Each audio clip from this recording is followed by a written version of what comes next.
victories. I understand people get upset about walking through a debt ceiling.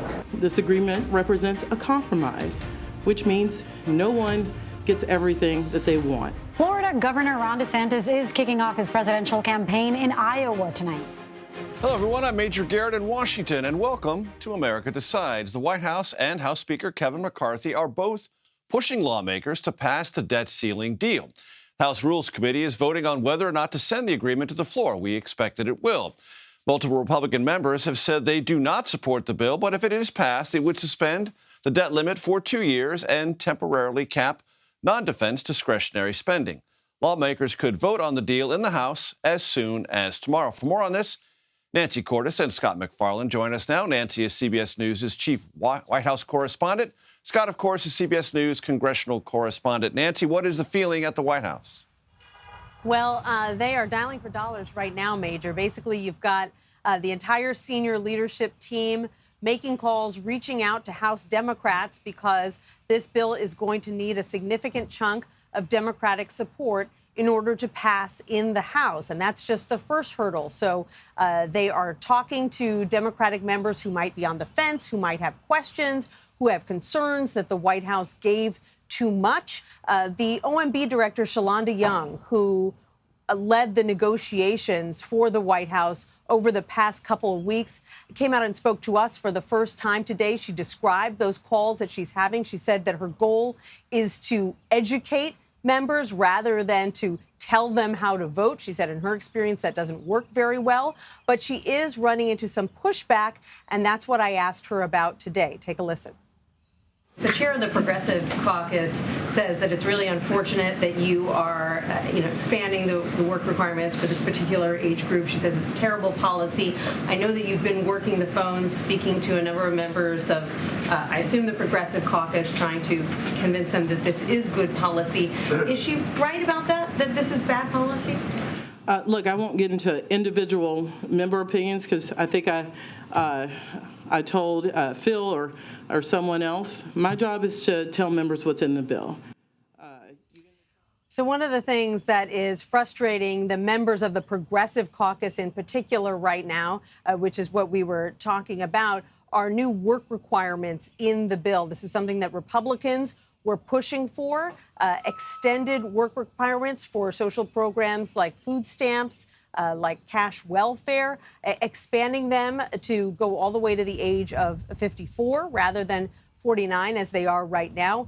Young argued that, yes, those work requirements were expanded, but that more individuals were also exempted, including homeless individuals of any age, veterans of any age. So she argued that at the end of the day, it's kind of a wash. We'll see whether that argument rings true with a number of Democrats because the House Progressive Caucus major is very large. They cannot afford to lose all of them. Scott MacFarlane, as you well know, the negotiations were confined to a precious few, but now everyone in Congress, meaning the House, gets a vote and a voice. What are you hearing today? Well, I've heard this deal compared to a Fabergé egg, that it is delicate and that it is fragile. But if so, as this day progressed, it seems like the Fabergé egg is being very gingerly handled and properly protected. There's been no inroads in the whip operation against this bill based on what we've seen this afternoon and as the evening began. There are House Freedom Caucus members who were emphatic that they oppose the bill, saying it doesn't cut nearly enough spending. They had a press conference today. But one of the other opponents, Nancy Mace of South Carolina, says she also doesn't like the size or lack of size of the cuts, but said she's not whipping against it and she thinks it's going to sail right through. I can't find any hard no's, demonstrative no's among the Democrats, which leaves the prospect this could be a not so narrow margin. Take a listen to two different interviews, one with conservative Earl Buddy Carter of Georgia, the next with Jennifer McClellan, a newly elected Democrat from Richmond, Virginia. Considering the fact that we have the Senate and the White House under Democratic control, I think we did very well. I think this is a good first step. This is not the final product. I mean, we are going to do more as time goes on. I'm really balancing. Will the final package overall be better for the country and my constituents than a default? And I'll make my decision based on that. So as the negotiations continue backstage, on the stage, there are some protests, but no indication the protests are metastasizing into more no votes. Scott, I want to play for you some sound from an interview I did today for The Takeout later this week with Bill Cassidy, Republican senator from Louisiana, about the prospects for this legislation once the Senate takes it up. Let's take a quick listen.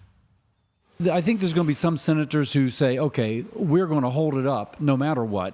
Would they be in your party in all likelihood? Yeah, of course, because they're trying to have a vote in the process. And that's frankly how the Constitution structured this. When you hear that, Scott, some Republicans in the Senate may try to stop it at all costs. I should point out that Senator Cassidy also said this will pass by the June 5th deadline or maybe 3 a.m. June 6th. He said the United States will not default, but he was predicting some drama in the Senate. You tend to agree?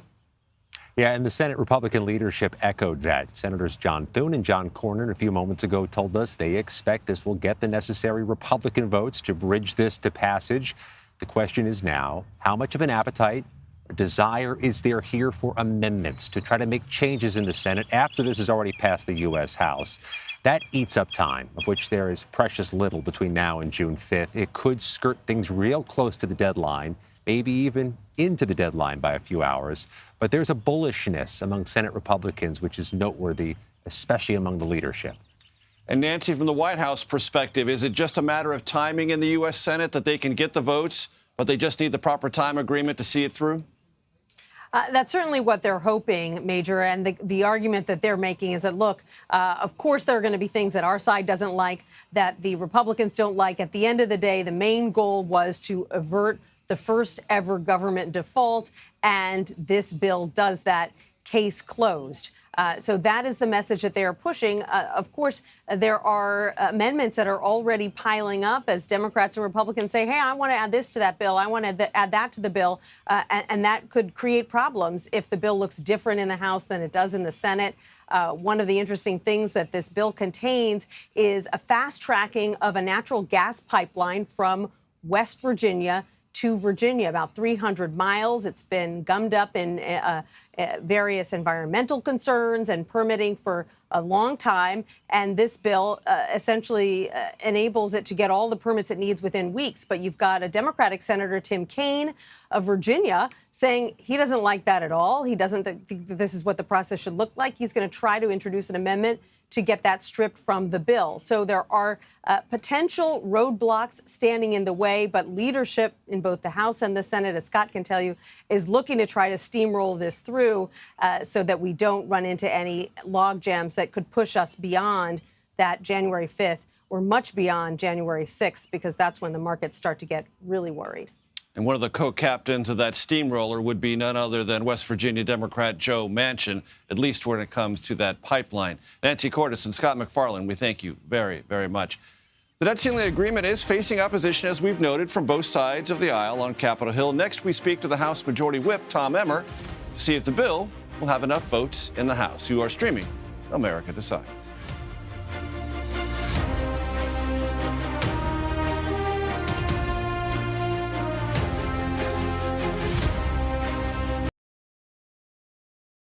This deal fails completely. And that's why these members and others will be absolutely opposed to the deal. Compromise means sacrifice for the most marginalized and the most vulnerable. We are not seeing our ultra-rich, our corporations, make any sacrifices at all. Welcome back to America Decides. That is some of the opposition we've been hearing on Capitol Hill over the debt ceiling bill. This, as Treasury Secretary Janet Yellen has marked June 5th as the day the government will not have enough money to pay all of its bills. Republican Congressman Tom Emmer, who also serves as House Majority Whip, joins us now. Congressman, always good to see you. The Rules Committee has to bring this to the floor. Is there any doubt in your mind, Congressman Emmer, that the Rules Committee will approve this and this will be on the floor of the House of Representatives tomorrow? I mean, you can never say anything with absolute certainty, but yes, I'm very confident this bill will be on the floor tomorrow in some fashion. I think the discussion in rules, there's a whole cart full of amendments that they're talking about, and we'll see how they handle that. That'll determine what the schedule is. Right. And when the bill reaches the House floor, how many House Republicans do you expect to vote for it? Garrett, we have 222 members. We may have a couple that have some issues being here. I think we're going to be okay on Wednesday, based on what I'm hearing. But we whip for 218 Republicans. That's what we do. Right. The range I've heard is 160 to 170, and then the rest being provided by the House Democratic Caucus. Does that sound about right to you? Yeah, listen, I don't know who's doing your whipping, but we do our own. And again, we whip to 218. That's what we're shooting for. I see. All right. So in that process, Wesley Hart of Texas and Nancy Mace of South Carolina said they're leaning no. Do you believe they'll end up no? Well, you don't know. I mean, I think these are two great members. They clearly have some questions about what it's about. I mean, we're talking about a $2.1 trillion cut. That's what this is. It'll be the first debt ceiling vote ever, as far as I'm aware, that doesn't raise or increase federal spending. It cuts $2.1 trillion. And Garrett, according to the CBO, that is the single largest deficit reduction bill in the history of this country. I think that's something that all Republicans should be supporting. But they're not. Chip Roy, a member of your conference, said this bill will tear the GOP conference asunder. What do you say to that? I love Chip. And no, I do. Chip is thoughtful, but Chip also has the ability to work through some of these things. And you know, you take one look at it. I've heard a bunch of people talk about this bill. I think they need to read some of the details. Again, I respect them to do what they think is right, but we've seen this before, Garrett, where we have members, and I think the emotions are running high, not just because everybody just got done with a holiday weekend to celebrate, you know, Americans and their families who made the ultimate sacrifice for our freedom. But it's also because we've been sitting here for 100 days plus while Joe Biden did absolutely nothing. And after Republicans did the only reasonable thing by passing a good solution, guess what? He twiddled his thumbs and went to Japan and did all this other stuff. There's a reason why our members are very upset. And I'm going to suggest that they may not all realize it, but all of us are very frustrated by the lack of leadership and the incompetence that's been coming out of the White House since the beginning of the year. And I think you're feeling it right now. Under the auspices of leadership and competence, one of your other members, Ralph Norman, of South Carolina, said, quote, Kevin has sold us out, speaking of the Speaker of the House. Yeah, well, again, people get fired up. There's always going to be emotion involved. We're human beings. But Kevin McCarthy's done one hell of a job since the beginning of the year. This guy right now has been probably the best speaker that we've seen in this House, and that's putting him up against some pretty impressive people in decades. So I expect that to continue. And what would you say, Congressman Emmer, about the possibility in the near term, meaning in the next couple of weeks or maybe the next couple of months, of a motion to vacate the speakership? Because some of your members are already talking about that. Yeah, well, I don't know if they are. I think I heard somebody say everything's on the table, and that might be one of the things they were talking about. No, I do not see that. I see us being unified going forward. And by the way, the beauty of it is we don't all have to agree. We just got to understand that you run to win, you win to govern. Republicans are the only ones who have been doing that for the last 5 months plus now. I expect that to continue. And where would you expect Jim Jordan, the chairman of the House Judiciary Committee, to be when this vote is held on final passage? I expect him to be on the floor, not to be a smart aleck, but I do. You know what I'm driving at. I do. He will be a yes. I mean, Jim Jordan has been an outspoken supporter. Again, it's a $2.1 trillion cut.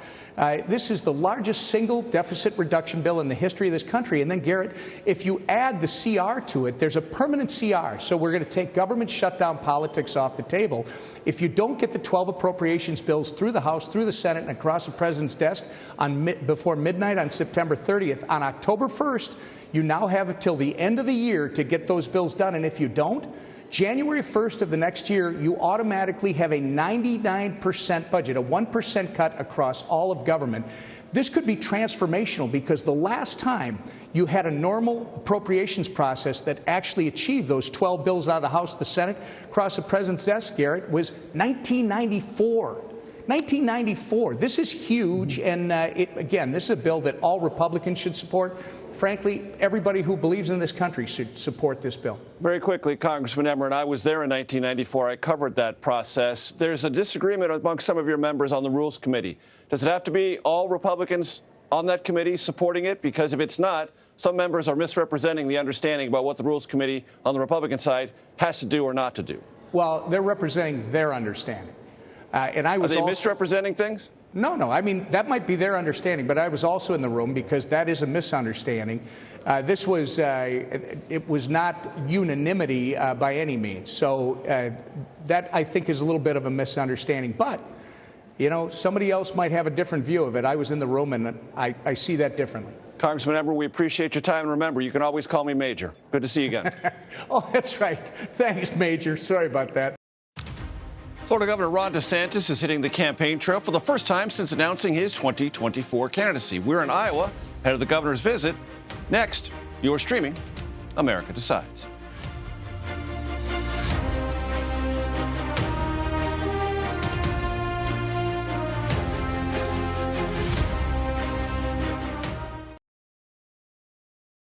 I like what he's done in Florida, the things that I've heard. I want to hear it from the horse's mouth, so to speak. Welcome back to America Decides. Florida Governor Ron DeSantis will speak in Iowa at a church before he heads to other events in the Hawkeye State tomorrow. For more, Ed O'Keefe and Jim DeFede join us now. Ed is CBS News senior White House and political correspondent. He joins us from beautiful Clive, Iowa. And Jim is CBS News Miami investigative reporter, and he joins us from Miami. Ed, so DeSantis is on the road, first event. What is his plan to win Iowa, and is he getting the kind of reception that might be consistent with that possibility? Well, it's a little early to say on the second one, Major, but we are here outside a church in Clive, a suburb of Des Moines, where he is set to hold his first event as a declared presidential candidate tonight in a church sanctuary or theater that holds what looks like to be at least 300 people or so. So not a massive event, but not one of those smaller, more intimate ones either. Much of the bunting you're seeing here behind us is actually put up by his super PAC. And that is going to be an interesting element of what he does here in Iowa. The hope is to not only build the traditional campaign that travels him, that advertises on his behalf, but then to rely on this super PAC, Never Back Down, that has raised tens of millions of dollars already and maybe getting tens of millions of dollars more from a PAC that the governor set up in Florida to work on some of the more intricate sort of ground level, door knocking, canvassing work that has to be done methodically in places like Iowa in order to succeed. We spoke earlier today with the spokeswoman for that PAC a little bit about what they're doing here to train hundreds of people to start knocking on doors in hopes of getting them to turn out come caucus time. Take a listen. So far, we've knocked about 50,000 doors here in Iowa since the program started. We've had about 14,000 conversations at those doors. We anticipate going through the caucuses, we'll be able to touch each person about 4 times at their door to continue this conversation. A lot of people know Governor DeSantis' name. He's very well known. He's a very popular governor, but they don't know the story of the success of the work he's done. So, again, you heard her say there, the goal is to reach, or they've already reached 50,000 households, spoken to about 14,000 people. Last I checked, it's still May, and they've done that, with the goal of eventually getting to those households 4 to 5 times between now and caucus time. That's what voters in this state expect, and that is something that Tim Scott, that Nikki Haley, that Mike Pence, that Asa Hutchinson, and yeah, Donald Trump don't have yet, and may never have in this state.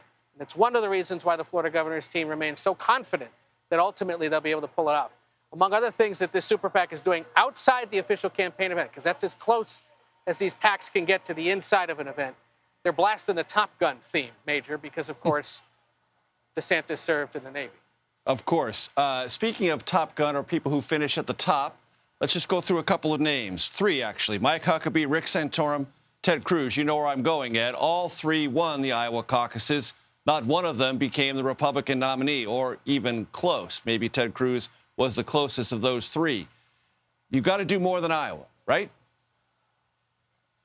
You do, which is what was interesting about our conversation with Erin Perini earlier today. She said, we are already working on deploying manpower to the first 18 states. That's Iowa, New Hampshire, South Carolina, Nevada, the Super Tuesday states, and Florida. She says, that's the difference between what we're doing and what other campaigns do, which is they'll finish in Iowa and they immediately leapfrog that team from Iowa to Nevada and hope that they can set things up very quickly. Instead, they're using the tens of millions of dollars, the hundreds of millions they hope to raise at some point, to deploy those people after training them here in Iowa in hopes of being able to lay out a ground game for the governor that he and his campaign don't have to pay for. And this is the big difference in the super PAC era that we haven't seen yet, is one of these multi-million-dollar operations not spending their money on, monogrammed flannels and expensive television advertising, but instead on the hard, thankless work of finding voters where they live, going back to them over and over again, and getting them to eventually turn out. If they can successfully do that, Major, that is different than what we've seen before, and it could be one of the things that helps the governor keep it even with former President Trump, at least early on, if not surpass him at some point. But again, that's going to take a long time. It's something we've not seen before. It's part of the reason why we wanted to be here from day one to assess it and see whether or not he has what may be necessary to win here and beyond. Nothing like a monogrammed flannel half zip. I want to bring Jim DeFede into this conversation, and I want to do so by talking about Lev Parnas. And for those who don't remember, Lev Parnas, Ukrainian-American businessman, he worked with Rudy Giuliani to seek damaging information on Hunter Biden from Ukrainian government officials. That was all back in 2019. That same year, Parnas was arrested and later convicted of defrauding investors. Parnas later revealed what he says are more than 60 text messages between himself and Governor DeSantis.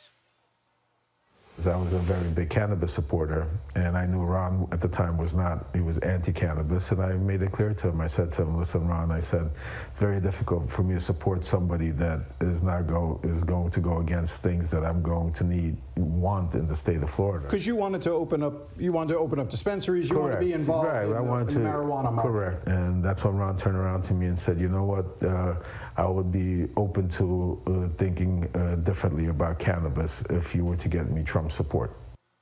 So, Jim, break this down for us. What is Parnas driving at, and what, if anything, has DeSantis said about his knowledge of or relationship with Lev Parnas?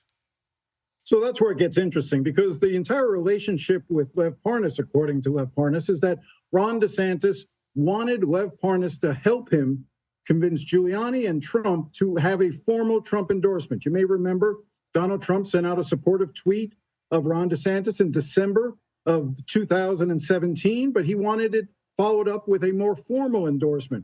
And according to Parnas, DeSantis approached him in the lobby of the then Trump International Hotel in Washington, D.C., and asked him if he could help work on getting a formal Trump endorsement. Now, Ron DeSantis later would say, after Lev Parnas was arrested, that it was really no real relationship between the two of them. It was just simply a donor situation, nothing more. And then Lev Parnas came out with these 60-plus text messages that he says were between him and DeSantis during that period of time in 2018. It shows how much that Ron DeSantis really needed Donald Trump's support. Now, what did Lev Parnas want in return? He wanted to get into the marijuana business in Florida, which had legalized, not recreational, but medical marijuana, and wanted entry into that, and thought Ron DeSantis, if he became governor, could help him with that. And have you seen those text messages, Jim? I have. I've gone through, the entire spate of them. He also claims to have emails that he's still sorting through. And yeah, they do show a very cozy relationship. If Lev Parnas is correct, if these are indeed text messages between himself and Ron DeSantis, I will tell you that the phone number that he was texting with Ron DeSantis is a number that I had for Ron DeSantis back in 2018. And it's more than just the typical donor talk. It was gossiping about donors. It was very collegial, very informal, very friendly. Lev Parnas claims that he actually viewed Ron DeSantis as a friend and then felt betrayed by him when, after he became governor, turned his back on him. We will file this under to be continued. Jim DeFede in Miami, Ed O'Keefe in Clive, Iowa. Thank you so very much. That does it for today. You can stream America Decides Monday to Thursday at 5 p.m. Eastern. You're streaming CBS News.